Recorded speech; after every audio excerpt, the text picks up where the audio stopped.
Autobiography of a Yogi by Paramahamsa Yogananda.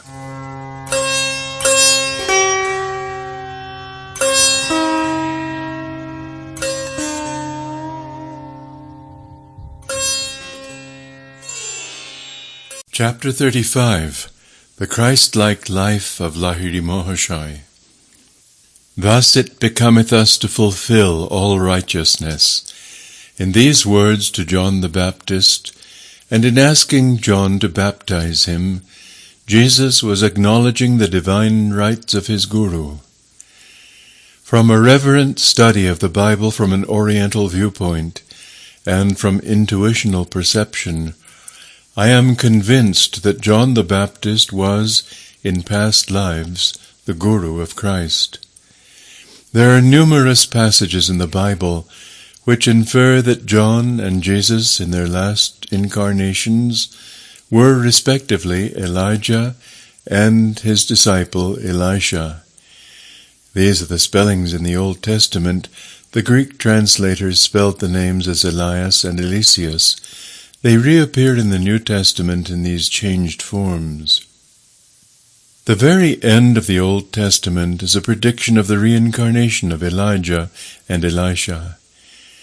Behold, I will send you Elijah the prophet before the coming of the great and dreadful day of the Lord. Thus John, Elijah, sent before the coming of the Lord, was born slightly earlier to serve as a herald for Christ. An angel appeared to Zacharias the father to testify that his coming son would be no other than Elijah or Elias. But the angel said unto him, Fear not, Zacharias, for thy prayer is heard, and thy wife Elizabeth shall bear thee a son, and thou shalt call his name John. And many of the children of Israel shall he turn to the Lord their God, and he shall go before him in the spirit and power of Elias, to turn the hearts of the fathers to the children, and the disobedient to the wisdom of the just, to make ready a people prepared for the Lord. Jesus twice unequivocally identified Elijah or Elias as John. Quote, Elias is come already, and they knew him not.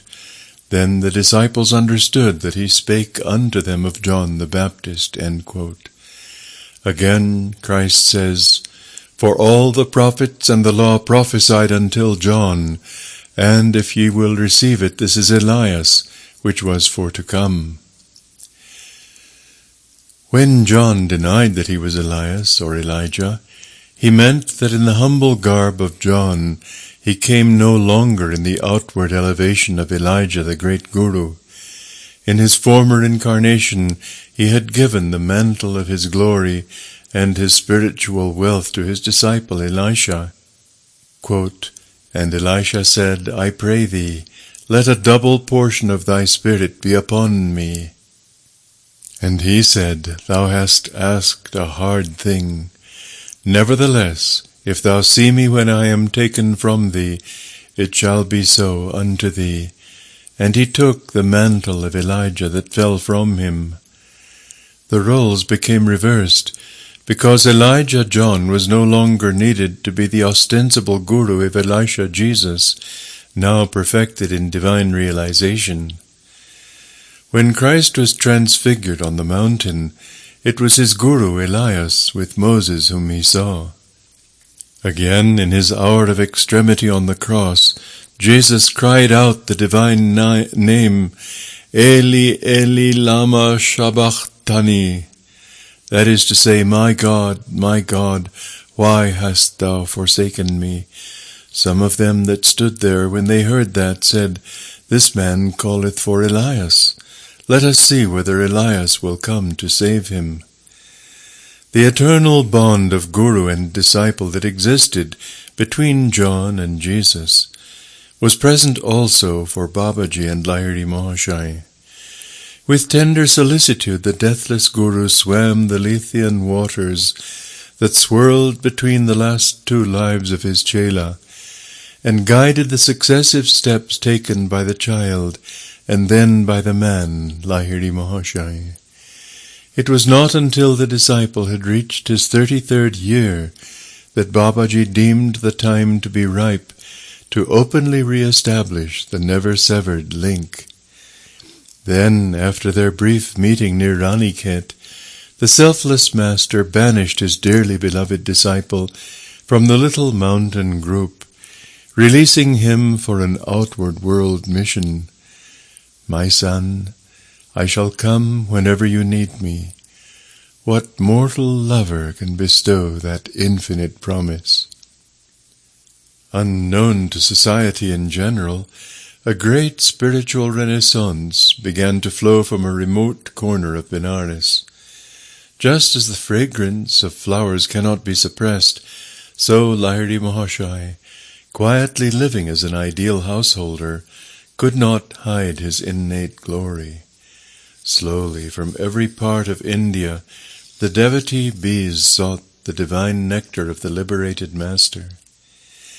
The English office superintendent was one of the first to notice a strange, transcendental change in his employee, whom he endearingly called Ecstatic Babu.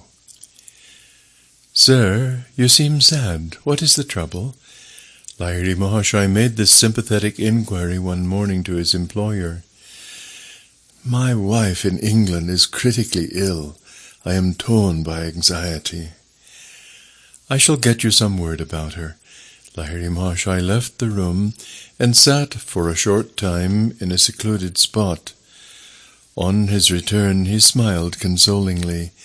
"Your wife is improving. She is now writing you a letter." The omniscient Yogi quoted some parts of the missive. "Ecstatic Babu, I already know that you are no ordinary man, yet I am unable to believe that at will you can banish time and space." The promised letter finally arrived.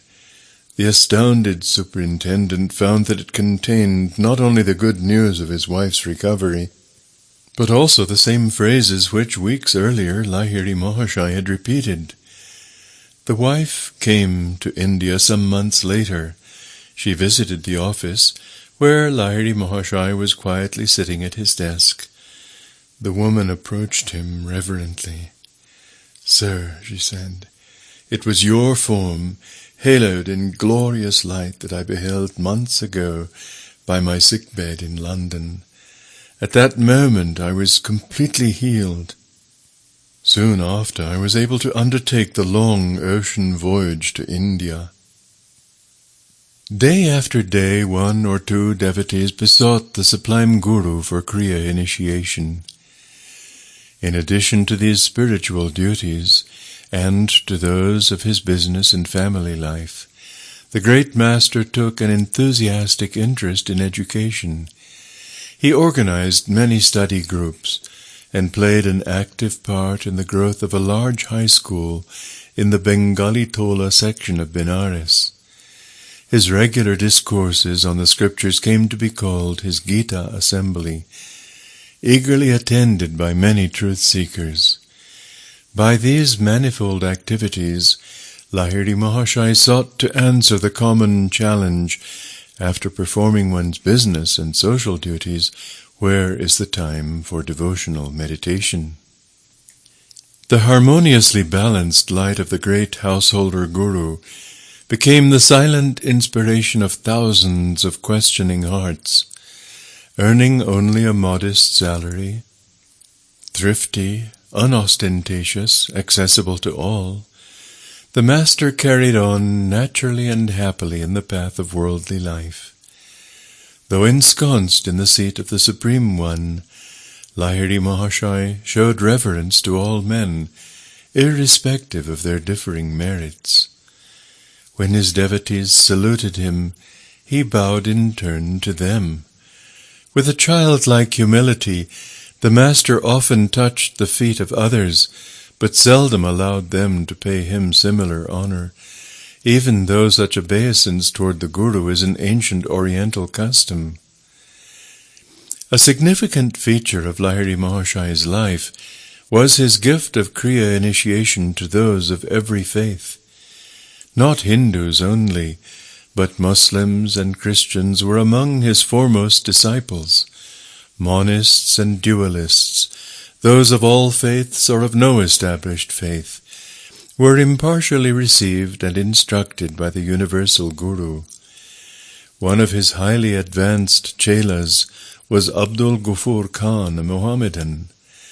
It shows great courage on the part of Lahiri Mahashai that, although a high-caste Brahmin, he tried his utmost to dissolve the rigid caste bigotry of his time. Those from every walk of life found shelter under the Master's omnipresent wings. Like all God-inspired prophets, Lahiri Mahashai gave new hope to the outcasts and downtrodden of society. Always remember that you belong to no one, and no one belongs to you.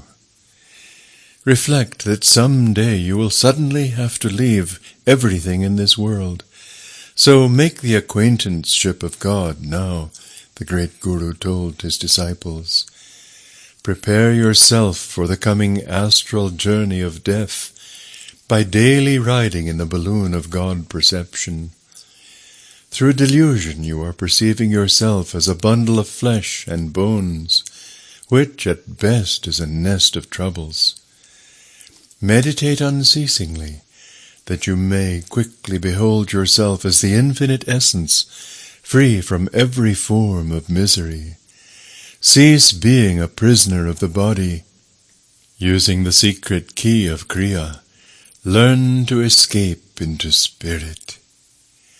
The great Guru encouraged his various students to adhere to the good traditional discipline of their own faith, stressing the all-inclusive nature of Kriya as a practical technique of liberation. Lahiri Mahashai then gave his chelas liberty to express their lives in conformance with environment and upbringing. A Muslim should perform his namaz worship 4 times daily, the Master pointed out. 4 times daily a Hindu should sit in meditation. A Christian should go down on his knees 4 times daily, praying to God and then reading the Bible. With wise discernment, the Guru guided his followers into the paths of bhakti, devotion, karma, action, jnana, wisdom, or raja, royal or complete, yogas, according to each man's natural tendencies. The Master, who was slow to give his permission to devotees wishing to enter the formal path of monkhood, always cautioned them to first reflect well on the austerities of the monastic life. The great Guru taught his disciples to avoid theoretical discussion of the scriptures. He only is wise who devotes himself to realizing, not reading only the ancient revelations, he said. Solve all your problems through meditation. Exchange unprofitable religious speculations for actual God contact. Clear your mind of dogmatic theological debris. Let in the fresh healing waters of direct perception. Attune yourself to the active inner guidance. The divine voice has the answer to every dilemma of life. Though man's ingenuity for getting himself into trouble appears to be endless, the infinite succor is no less resourceful. The Master's omnipresence was demonstrated one day before a group of disciples who were listening to his exposition of the Bhagavad Gita. As he was explaining the meaning of Kutastha Chaitanya, or the Christ consciousness in all vibratory creation, Lahiri Mahashai suddenly gasped and cried out, "I am drowning in the bodies of many souls off the coast of Japan." The next morning the chelas read a newspaper account of the death of many people whose ship had foundered the preceding day near Japan. The distant disciples of Lahiri Mahashai were often made aware of his enfolding presence. "I am ever with those who practice Kriya," he said consolingly to chelas who could not remain near him. I will guide you to the cosmic home through your enlarging perceptions. Swami Satyananda was told by a devotee that, unable to go to Benares, the man had nevertheless received precise Kriya initiation in a dream. Lahiri Mahashai had appeared to instruct the Chela in answer to his prayers. If a disciple neglected any of his worldly obligations, the master would gently correct and discipline him. Lahiri Mahashai's words were mild and healing, even when he was forced to speak openly of a Chela's fault. Sri Yukteswar once told me, he added ruefully, "No disciple ever fled from our master's barbs." I could not help laughing, but I truthfully assured Sri Yukteswar that, sharp or not, his every word was music to my ears. Lahiri Mahashai carefully graded Kriya into 4 progressive initiations. He bestowed the 3 higher techniques only after the devotee had manifested definite spiritual progress. One day a certain Chela, convinced that his worth was not being duly evaluated, gave voice to his discontent. "Master," he said, "surely I am ready now for the 2nd initiation." At this moment the door opened to admit a humble disciple, Brinda Bhagat. He was a Benares postman. "Brinda, sit by me here." The great Guru smiled at him affectionately. "Tell me, are you ready for the 2nd technique of Kriya?" The little postman folded his hands in supplication. "Guru Deva," he said in alarm, "no more initiations, please. How can I assimilate any higher teachings? I have come today to ask your blessings, because the first divine Kriya has filled me with such intoxication that I cannot deliver my letters." Already Brinda swims in the sea of spirit. At these words from Lahiri Mahashai, his other disciple hung his head. "Master," he said, "I see I have been a poor workman, finding fault with my tools." The postman, who was an uneducated man, later developed his insight through Kriya to such an extent that scholars occasionally sought his interpretation on involved scriptural points. Innocent alike of sin and syntax, little Brinda won renown in the domain of learned pundits. Besides the numerous Benares disciples of Lahiri Mahashai, hundreds came to him from distant parts of India. He himself travelled to Bengal on several occasions, visiting at the homes of the fathers-in-law of his 2 sons. Thus blessed by his presence, Bengal became honeycombed with small Kriya groups. Particularly in the districts of Krishnagar and Vishnupur, many silent devotees to this day have kept the invisible current of spiritual meditation flowing. Among many saints who received Kriya from Lahiri Mahashai may be mentioned the illustrious Swami Vaishkarananda Saraswati of Benares and the Deogar ascetic of high stature Balananda Brahmachari. For a time, Lahiri Mahashai served as private tutor to the son of Maharaja Ishwari Narayan Sinha Bahadur of Benares. Recognizing the master's spiritual attainment, the Maharaja, as well as his son, sought Kriya initiation, as did the Maharaja Jyotindra Mohan Thakur. A number of Lahiri Mahashai's disciples with influential worldly position were desirous of expanding the Kriya circle by publicity. The Guru refused his permission. One Chela, the royal physician to the Lord of Benares, started an organized effort to spread the master's name as Kashi Baba, exalted one of Benares. Again the Guru forbade it. Let the fragrance of the Kriya flower be wafted naturally, without any display, he said. Its seeds will take root in the soil of spiritually fertile hearts. Although the great master did not adopt the system of preaching through the modern medium of an organization or through the printing press, he knew that the power of his message would rise like a resistless flood, inundating by its own force the banks of human minds. The changed and purified lives of devotees were the simple guarantees of the deathless vitality of Kriya. In 1886, 25 years after his Raniket initiation, Lahiri Mahashaya was retired on a pension. With his availability in the daytime, disciples sought him out in ever-increasing numbers. The great Guru now sat in silence most of the time, locked in the tranquil lotus posture. He seldom left his little parlour, even for a walk, or to visit other parts of the house. A quiet stream of chelas arrived almost ceaselessly for a darshan, that is, holy sight, of the Guru. To the awe of all beholders, Lahiri Mahashaya's habitual physiological state exhibited the superhuman features of breathlessness, sleeplessness, cessation of pulse and heartbeat, calm eyes unblinking for hours, and a profound aura of peace. No visitors departed without upliftment of spirit. All knew they had received the silent blessing of a true man of God. The Master now permitted his disciple, Panchanan Bhattacharya, to open an Arya mission institution in Calcutta.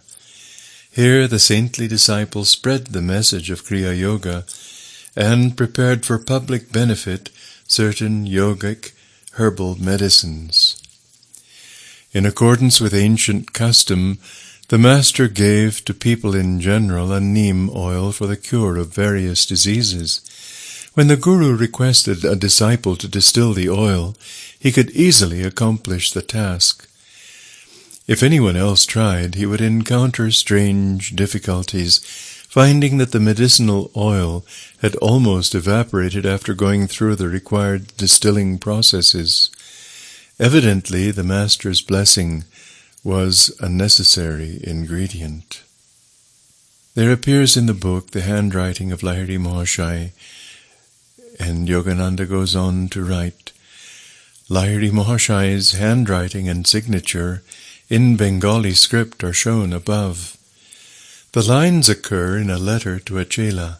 The great master interprets a Sanskrit verse as follows: He who has attained a state of calmness wherein his eyelids do not blink has achieved Sambhabhi Mudra.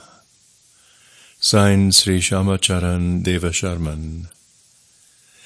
The Arya Mission Institution undertook the publication of many of the Guru's scriptural commentaries.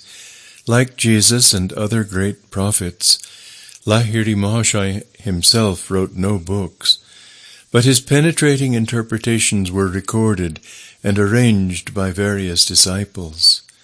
Some of these voluntary amanuenses were more discerning than others in correctly conveying the profound insight of the Guru, yet, on the whole, their efforts were successful. Through their zeal, the world possesses unparalleled commentaries by Lahiri Mahashaya on 26 ancient scriptures. Sri Ananda Mohan Lahiri, a grandson of the Master, has written an interesting booklet on Kriya. The text of the Bhagavad Gita is a part of the great epic, the Mahabharata, which possesses several knot points. Vyaskuta, Sri Ananda wrote, Keep those knot points unquestioned, and we find nothing but mythical stories of a peculiar and easily misunderstood type. Keep those knot points unexplained, and we have lost a science which the East has preserved with superhuman patience after a quest of thousands of years of experiment. It was the commentaries of Lahiri Mahashaya which brought to light, clear of allegories, the very science of religion that had been so cleverly put out of sight in the riddle of scriptural letters and imagery. No longer a mere unintelligible jugglery of words, the otherwise unmeaning formulas of Vedic worship have been proved by the Master to be full of scientific significance. We know that man is usually helpless against the insurgent sway of evil passions, but these are rendered powerless, and man finds no motive in their indulgence when there dawns on him a consciousness of superior and lasting bliss through Kriya. Here the give-up, the negation of the lower passions, synchronizes with a take-up, the assertion of a beatitude. Without such a course, hundreds of moral maxims which run in mere negatives are useless to us. Our eagerness for worldly activity kills in us the sense of spiritual awe. We cannot comprehend the great life behind all names and forms, just because science brings home to us how we can use the powers of nature. This familiarity has bred a contempt for her ultimate secrets.